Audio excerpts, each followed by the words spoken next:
Hai guys, selamat akhir bulan Januari. Jadi aku mau bikin reading wrap bulan Januari. Buku apa aja yang berhasil aku habiskan, aku tamatkan di bulan Januari. Dan ada 3 buku. Yang pertama itu ada buku ini, buku buku fiksi dari Sally Rooney, judulnya Intermezzo. Ini tuh fiksi slice of life gitu sih, karena menceritakan tentang 2 kakak adik eh, yang mengalami fase berduka setelah kehilangan ayahnya. Nah, di dalam buku ini tuh mereka diceritakan sebagai kakak adik yang komunikasinya kurang baik.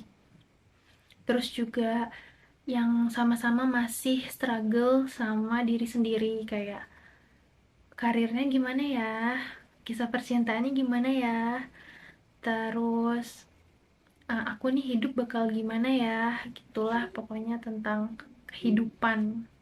Sebenarnya awalnya tuh aku agak underestimate buku ini karena aku mikirnya kayak slice of life tapi kok tebel banget. No ya kan, tebel banget. Jadi kayak biasanya kan slice of life tuh yang tipis-tipis gitu kan, yang aku baca sih. Sebenarnya banyak mungkin ya yang tebel. Jadi uh, ya udah, karena penasaran aku coba beli buku ini. Nah, setelah aku baca, cerita ini tuh sebenarnya uh, menceritakan kehidupan sehari-hari aja sih.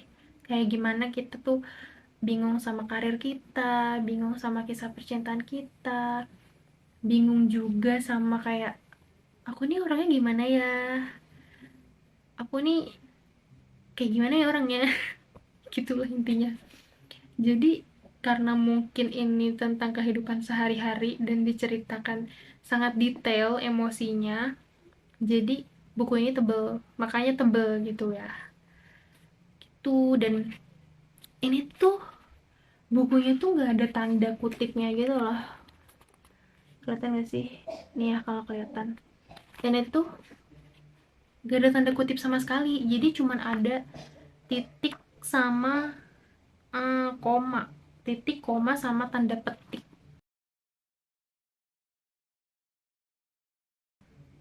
Gak ada. Jadi pas baca buku ini sebenarnya agak kesulitan sedikit di awal-awal bab. Cuman makin kesana, makin melanjutkan sampai akhir, udah ya enjoy reading aja sih. Ini rekomen sih kalau misalnya mau baca yang ringan-ringan tapi agak nyentuh slice of life-nya. Ya gitu. Terus yang kedua yang aku tamatkan itu ada buku non-fiksi dari Profesor Steve Peters. Judulnya The Mind Management, The Chimp Paradox. Ini blurbnya gini nih. Kelihatan gak sih? Ya. Ini tuh aku dapet maksudnya aku beli di BBW Peak kemarin, tahun kemarin. Mungkin kalian yang ke BBW Peak tahun kemarin ngelihat buku ini ya, karena ini lumayan banyak tumpukannya dan bestseller gitu di rak non fiksi. Jadi buku ini tuh bukan menceritakan sih, lebih ke Profesor Steve ini menggambarkan bagaimana cara otak manusia tuh bekerja. Dan otak manusia itu kan bekerjanya dari 2 aspek ya. Ada aspek uh, apa emosi sama aspek logika. Nyebutnya aspek bukan sih, pokoknya itulah, pokoknya otak manusia tuh kan ada, ibaratnya kita mikir pakai logika sama pakai emosi gitu kan. Nah, di buku ini tuh dijelasin bagaimana si logika ini bekerja dan bagaimana si emosi ini bekerja. Dan di bagian otak yang menggunakan emosi itu diibaratkan dengan si simpanse, dan yang menggunakan logika itu diibaratkan dengan human, jadi ya kitanya sebagai manusia. Jadi di buku ini itu ngebahas tentang bagaimana otak manusia bekerja dengan logika dan emosinya. Bagaimana dua hal itu berkesinambungan, bagaimana emosi bisa menjadi teman yang sangat baik sekaligus musuh yang sangat jahat, bagaimana logika bisa menjadi teman yang sangat baik dan juga musuh yang sangat jahat. Intinya gitu. Dan ada satu kalimat yang aku suka. Aku lupa sih ini ada di chapter berapa, ada di bab berapa, halaman berapa, aku nggak inget dan nggak aku tandain. Jadi intinya si Profesor Steve Peters ini bilang, kalau misalnya kita lagi marah-marah atau kita lagi emosi, bisa jadi itu yang marah-marah tuh si cim kita atau si simpanse yang ada di otak kita. Jadi kenapa si simpanse yang marah-marah bukan si human? Karena kan marah, ketika kita marah meledak-ledak itu kan bentuk emosi. Dan bentuk emosi dalam buku ini kan diibaratkan dengan si cim atau simpanse. Jadi ketika kita marah-marah, kita nggak lagi menggunakan logika.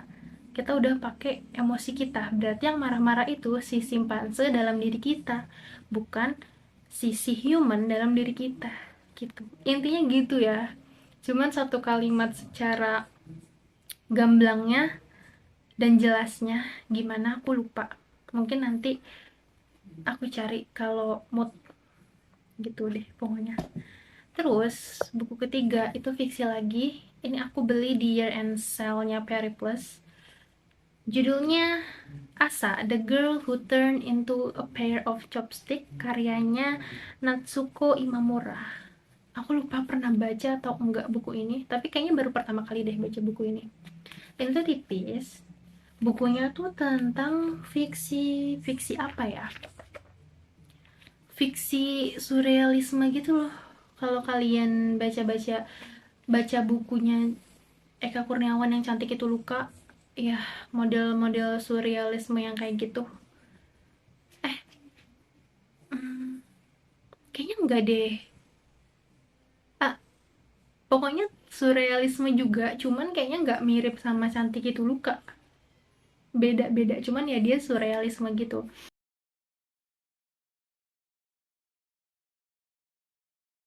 Ini tuh sebenarnya isinya ada 3 cerpen yang di bab pertama tuh ini judulnya Asa, The Girl Who Turned Into a Pair of Chopsticks. Jadi nyeritain si Asa ini yang dia tuh dari kecil uh, suka sebenarnya buat makanan, bikin makanan, cuman gak pernah ada yang mau nerima makanan dari tangan dia gitu, nggak tahu kenapa, sampai akhirnya dia berubahlah jadi sebuah pohon.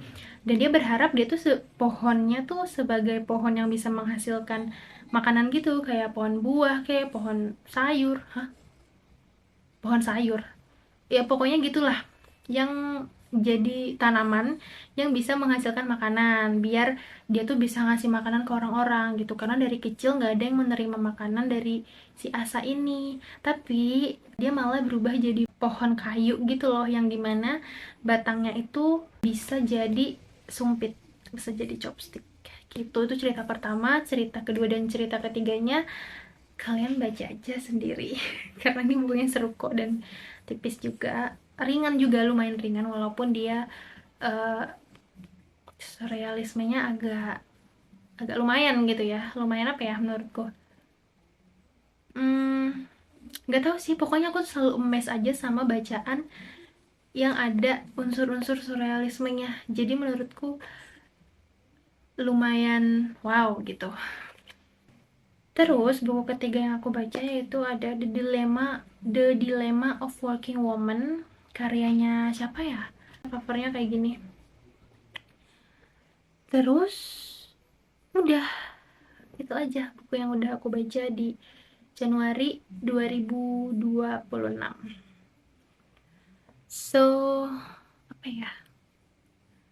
Maafkan kalau ada kata-kata yang acak-acakan, karena sejujurnya udah lama nggak ngomong di depan kamera dan ini mencoba lagi. Jadi yaudah, kita yaping aja di depan kamera gitu deh. So bye bye, terima kasih.